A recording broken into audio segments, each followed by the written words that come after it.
Countdown for blastoff. X minus 5, 4, 3, 2, X minus 1, fire.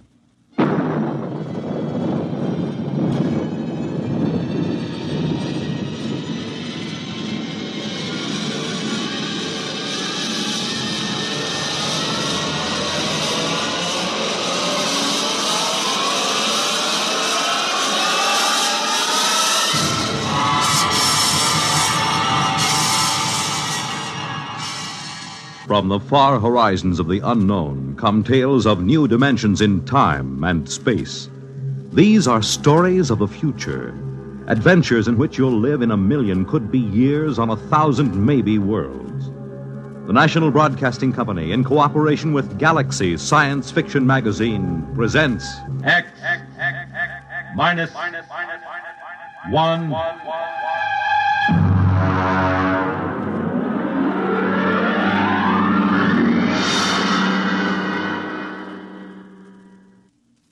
Tonight, the time after the next atomic war. The place, somewhere in the United States. The story, The Moon is Green by Fritz Leiber.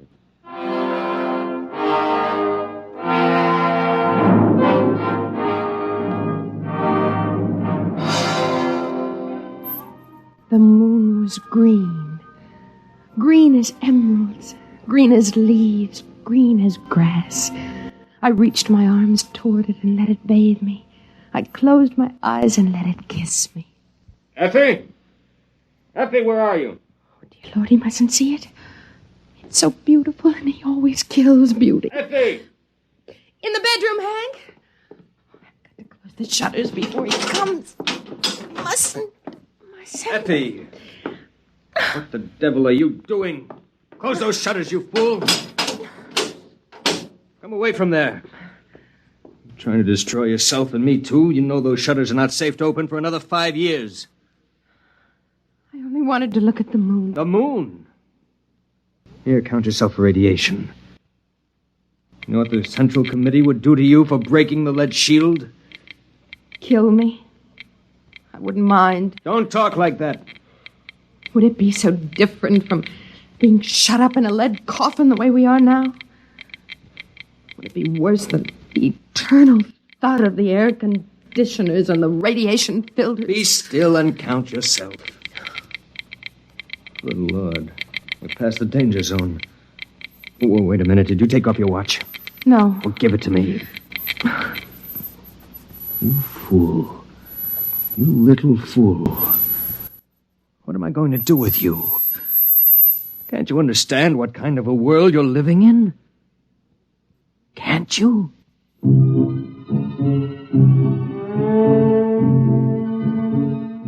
Oh, yes, husband. I can understand only too well. It's the world that can't seem to understand. The world that went on stockpiling hydrogen bombs. The world that started testing those bombs, telling itself it hadn't really exploded enough to make the air dangerous. And then began to throw them across continents, one nation against another. It lasted about 2 months. And after that, the fury of doomed men who thought only of taking with them as many of the enemy as possible. After the fury came the time of terror. Men and women with death sifting into their bones and through their nostrils, fighting for bare survival under a dust-hazed sky that played fantastic tricks with the light of the sun and the green light of the moon. The only chance for existence was to claim one of those underground radiation-shielded places. They went to the strong. And afterward, the waiting behind the lead shields. The endless, interminable waiting. You understand, I suppose, that we were allowed to reclaim this ground-level apartment only because the committee believed us to be responsible people? And because I've been making a darn good showing lately? Yes, Hank, I understand. It's a privilege to have some privacy, you know. I could send you back to the basement tenements. Would you like that? Oh, no. Oh, no. Anything rather than that fetid huddling and that shameless communal sprawl. Yet is this really so much better? Being on the surface is meaningless. It only tantalizes. And yet... Well? No, Hank, I don't want to go back underneath. Well, then try to behave yourself. Coming up through the tunnel just now, I decided I'd better talk to you. Frankly, Effie, the committee's beginning to be a little concerned about our lack of children. Oh. Charlie Baker asked me this morning if I'd like my name put on the list for a free woman. You needn't bother. What do you mean? I mean, we're going to have a baby. What? Effie, are you sure? Yes. Effie, that's wonderful. It's magnificent. Do you realize what this means to my rating with the committee? You know how important it is to the community to raise healthy members for the day when we can resume the surface war. Yes, I've heard the broadcast. We'll announce it at the meeting of the junior committee tonight. Tonight? Well, you hadn't forgotten about it, had you? It's the annual banquet. Now, you brighten yourself up and put on your best dress. I want the other juniors to see what a handsome wife the new member has got. What's the trouble now? Well, I'm terribly sorry, Hank, but you'll have to go alone. I'm really not well. There you go again. First the infantile, inexcusable business of opening the lead shutter, and now this. Don't you know what this could mean to my reputation, Effie? I'm sorry. You're coming, Effie. This is just neurotic pampering. Hank, I'll just be sick and you wouldn't be proud of me at all. Now listen, Effie. Tonight's too important. It'll cause a lot of bad comment if a new member's wife isn't present. You know how just a hint of sickness starts all kinds of rumors about radiation disease. Now, what do you say? No. Effie, you're going. There's nothing wrong with you if I have Hank! to... Hank! You're hurting my arm. It isn't good for the baby. The baby, I'd almost forgotten. Oh, no, we have to be very careful. I suppose if I explain to them you aren't there because of the baby, it will make a difference. Yes, I'll just stay here alone till you come back. When will you be back? Well, those things usually go on pretty late. So if you're expecting company, you needn't worry. Hank? Yes, Effie? Do you remember when we were first married? Of course I remember. You liked to go skiing, remember? You said it was like feeding a hunger for beauty, being up on a mountain covered with snow. What are you talking about? You forgot. I haven't forgotten. I have just as much desire to get outside as you do, but I know there's no chance for me. I've got to see that my children and their children survive to see the sun again. We've got to behave like adults. To make sacrifices, we've got to keep the strain pure. Hank, what do you suppose it's like for them? For whom? The freaks and the mutants, the outsiders. What do you know about them? I remember some of the pariahs. They were hairless, cringing creatures with radiation welts all over their bodies. They came begging to be taken in during the last months of the terror. The committee ordered them shot down, just like dogs. We don't like to talk about that. Hank, are they still out there? Effie, this is the sort of talk that's just morbid. Are they? Yes. There are still humans out there. At least they were humans. They know better than to come near the shelters now. Poor creatures. I can't stand here discussing this nonsense all night. I have to get going. For the last time, are you sure you won't come down with me? No, I'll wait here. Don't you get lonely? No. I was talking to Jim Barnes today. He told me he wasn't going to be able to make it to the banquet either. Touch of the old flu, he said. That isn't like him, is it? Effie, are you listening? What? You remember Jim Barnes, don't you? He used to be sweet on you, said you had the soul of a poet. Well, yes, I remember him. Why? Never mind. Well, I guess I got a bit sharp with you. I'm sorry about that. I was excited about being made a junior and the baby and all. Selfish of me, I apologize. As you get to bed early, I'll probably go over to the men's dorm for a while after the meeting. You'll be completely alone for the next 4 hours. Do you mind? What? Oh, no. Good night, Effie. He looked at me strangely, and then his features returned to their usual, harder, more calculating expression. Was it possible that he had sensed my very dream? Had it been a dream? Oh, it must have been. It wasn't possible that it had really happened. It had just been an illusion, a silly projection out of my starved romantic imagination. I waited until Hank's footsteps vanished down in the tunnel. And then I waited until I heard it. No, it isn't possible. There's nothing out there. Nothing but deformed monsters. I mustn't open the shutters. I mustn't. Oh, dear Lord, I've got to know. I've got to know. I've got to. Well, now, so you haven't forgotten our meeting after all. You. And were you expecting someone else? It wasn't a dream. You really were out there last night. Oh, yes, and the night before. I was afraid I dreamed it. I still think it's a dream. Lean out into the moonlight a moment. Is this a dream? Oh. Or was it a flesh and blood kiss? And your name is Patrick. Aye? Patrick.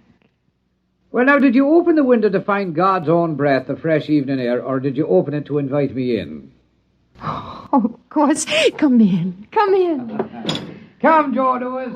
Ah, here, now, let me head you. Being a cat with 12 toes on each foot and ears like boxing gloves is a bit cumbersome. I have to help him a bit, you see. Come on now, laddie.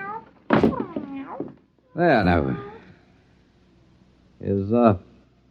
Is your husband about? No, he won't be home for a while.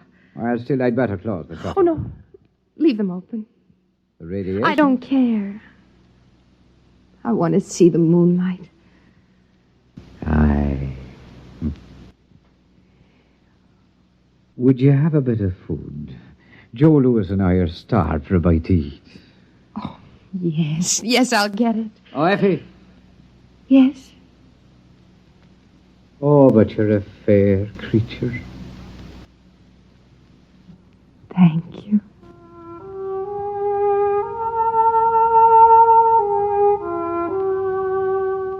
His face wasn't horrible at all. Only thin and sensitive and terribly sad.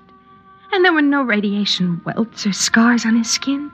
He looked just as he had looked that first night when I opened the lead shutter and saw him crouched at the window. And now I knew it had been no dream. He was an outsider, a pariah. He was my love. Here's some canned meat and a food pill, and I put on some water for coffee. Oh, bless you, Arun. Come on now, Joe. Here's a bit of meat for your black soul to feed on. He's hungry, poor creature. Well, then, sit down, girl, where I can look at you. All right. Have you missed me? Oh, yes. Oh, I've had some thoughts of you, I dare say. Talk to me. Of what? Tell me again about outside, what it's like. Again? Again and again. Well, now, outside... You say the coffee's heating? Mm-hmm. Well, then, it is a wonderland for sure. More amazing than you and your entombed folk could ever imagine. A veritable fairyland. Tell me the truth about The it. truth, I am telling you the truth, my love. But the bombs and the dust made only ugliness. At first. But then they changed the life in the seed of them that were brave enough to stay. Wonders beyond wondering bloomed and walked. Well, have none of you been outside? Well, the radiation teams go up into the ruined buildings once or twice a year to find canned food and batteries. But they can only work for a few minutes at a time. Ah, sure, those blind-souled slugs could never see anything but food and batteries anyway. Well, tell me what you see, beyond the city, I mean. Ah, there are gardens there. Gardens where a dozen buds blossom for every one before. And the flowers have petals a yard across. Oh. And there are stingless bees as big as sparrows supping their nectar. But did the radiation make all the cats like this one? Like this runt? Why, no, girl. They are grown spotted and huge as leopards. But they're gentle beasts, for the dust has burned all the murder out of every living thing. Well, Hank says the dust kills. Would you like to hear the poem I made? Yes. I'd say it. Fire can hurt me, or water, or the weight of earth. But by some curious coincidence, the dust is my friend. Oh, more. Well, then, there are robins like cockatoos and squirrels like a prince's ermine, all under a treasure chest of sun and moon and stars that the dust changes from ruby to emerald and sapphire. And there are... Why, what is it, love? What's that look for? There's one thing you've never told me about. And what is that? The children. The new children. Ah, now the The truth. The truth? Promise. I swear on the skin of my cat here. The children, is it, huh? Well, now, if you'd ever catch a glimpse of one of them, you'd never doubt me again. They have long limbs and smiling, delicate faces and white teeth and the finest hair. They're so nimble that even I, a sprightly man and somewhat enlivened by the dust, feel crippled beside them, and their thoughts dance like flames. But what's wrong with them, Patrick? Wrong? Nay, love, there's nothing wrong. Different, perhaps, and new, but not wrong. Oh, tell me. Well, then, they do have 7 fingers on each hand and 8 toes on either foot. But they're much more beautiful for it. And they have large, beautiful ears that the sun shines through. So lovely and delicate to behold. How do they behave? Their minds. Not as you and I, perhaps. They play happily in the gardens all day long, laughing and finding joy in the simplest beauty. Are they defective? Well, now, by the standards out there, you're the defective one shut up here all the while, hating and crawling in ugliness and feeling dirty. No, they're quite lovely. And they're quite perfect, the new children. Oh, you're telling the truth. You're not making it up. It is true, every word of it. Oh, I'll admit you have to look a bit hard to find these things I've been telling you. But find them you may. Do you believe me? Oh, yes. Yes, I believe you. But I'm afraid. Give me your hand. Here. Now listen to me. You must not be afraid to do as your heart tells you. That's why I'm here. Oh, Patrick. Patrick. Don't either of you move. Oh, Hank, Stay there, I'll blast both of you. Oh, Hank, but... Carrying on like this, and not even with a man of the community, with an outcast, a pariah. No, man, I know what you're thinking, but you're wrong. I just happened to be coming by, hungry, a lonely tramp, And I knocked at the shutter, and your wife was a bit foolish and let her kind heart get the best of it. You think you can sell me that? Hank, please. So you're going to have a child, my dear. My child? Yes, your child. I should pull this trigger right now. I should shoot him down in cold blood. Man, you're mad. I never touched your wife. You contaminated pariah. You're going to die. Don't you know that? Hank, if you kill him, you kill the bringer of the best news we've ever had. Oh, Hank, put aside your jealousy for just a minute and listen to me. Patrick has something wonderful to tell us, all of us. What do you mean? I mean that we need no longer fear the dust. Oh, Hank, remember how it was with me. All the exposure I had, and yet there are no burns. Hank, those who were brave enough to stay outside have adapted. They've become a beautiful people. Did he tell you that? Everything that grew or moved was purified. He filled you with lies so he could take you. No, it's true. The radioactivity is almost gone, burned out. Effie, I've been out there. It's horrid. No. You've been blinded. Blinded to beauty. Blinded to living. Good Lord, you believe it? It's true. It must be true. Look at Patrick. He's living proof. He's been outside for a year and there isn't a mark on him, not a scar. It's because he's brave. And the dust can't hurt the brave. Oh, you think that's it, huh? All right, Effie, I'm going to prove something to you. You, Patrick, take this radiation counter. Take it. Very well. Press the button and count yourself. Go on. As you say. Read it.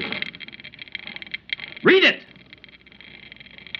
1,700. Yeah, you hear that, Effie? 1,700 radioactives, enough to kill 1,000 men. He's like raw radium. If you turn out the light, he'll glow green in the dark. A week's exposure to him will destroy you. What are you proving, Hank? That he's a freak. A freak! Get away from him. He's destroying you right now. May I shut this thing off now? Patrick. Is it true? Yes, I'm afraid 'tis true. Oh, you do well to cringe, both of you. I'm living death. I'm death itself. As your husband so wisely said, I'm a freak. Just like the man who ate nails and walked on fire. Only my oddity is that for some unknown reason, the dust can't harm me. I'm the only one. Step right up, ladies and gentlemen. Not too close now. And examine the man who couldn't die. And now, if you don't mind, I'll go back to my dead world and leave you to yours. Wait. All of those beautiful things. It gets so lonely out there. And I was starved for beauty. And so were you. There's no garden out there. Garden. Listen to me, the both of you. What is out there is more terrible than either of you can imagine. You're worse than Hank, even. He only killed beauty once. But you brought it to life so you could kill it again. You're afraid. Afraid of the loneliness out there. Well, I'm not afraid. Effie, keep away from the window. No, I'm not afraid. Maybe there is no garden out there. And no beautiful, strange children to play happily. But there can be if we're brave enough. Effie! I'm going, Hank! I'm going, Hank! Effie, come back, Effie! It's no use trying to keep her, man. Effie, come back! I love you! Come back! There's no use, man. There's still time. She stood the dust better than most. There's still time. The dust won't hurt you. Find her. Bring her back. I'll reward you. I'll give you food. If you want her, you'll have to go yourself. She'll die. Maybe she won't. How can you say such a thing? Because perhaps she's like me. Aye. Perhaps the two of us together could be the first of a race that'll live in sunlight again. Get against the wall where I can kill you easier. Why will you kill me? Is killing all the answer you have to life's riddles? Is the smell of blood better than compassion? Is it more joy to own her than to be loved by her? Move! Man, you'll not kill me. Shall I tell you why? Because my flesh will not die. I live 1,000 years. Not your brain, Patrick. And that's where this gun is aimed. Well, then you leave me no choice. You get it! Hey! Call him up! My arm! Go! Stop! Well, then I have your weapon now. Out there, you see, we freaks have learned to live together and to cooperate. It's the only way we can stay alive. Oh, I'll give Effie your love. Come on, Joe. Oh, you'd better close the shutters as soon as we're gone. The moon is beautiful, but it's deadly.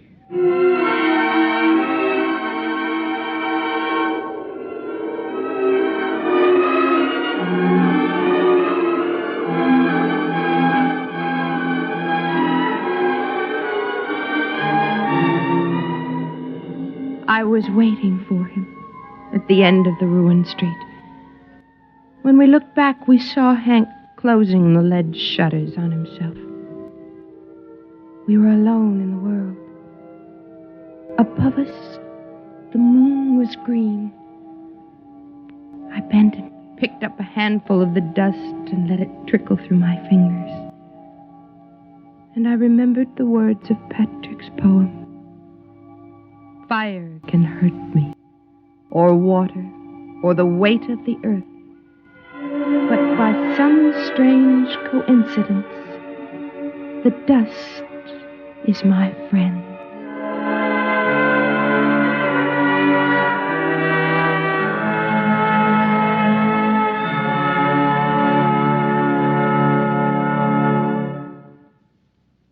You have just heard X-1, presented by the National Broadcasting Company in cooperation with Galaxy Science Fiction Magazine.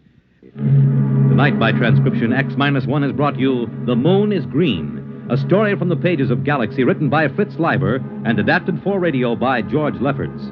Featured in the cast were Joyce Gordon as Effie, Bill Lipton as Hank, Ian Martin as Patrick, and Frank Milano as the cat. This is Fred Collins. X-1 was directed by Fred Way and is an NBC Radio Network production.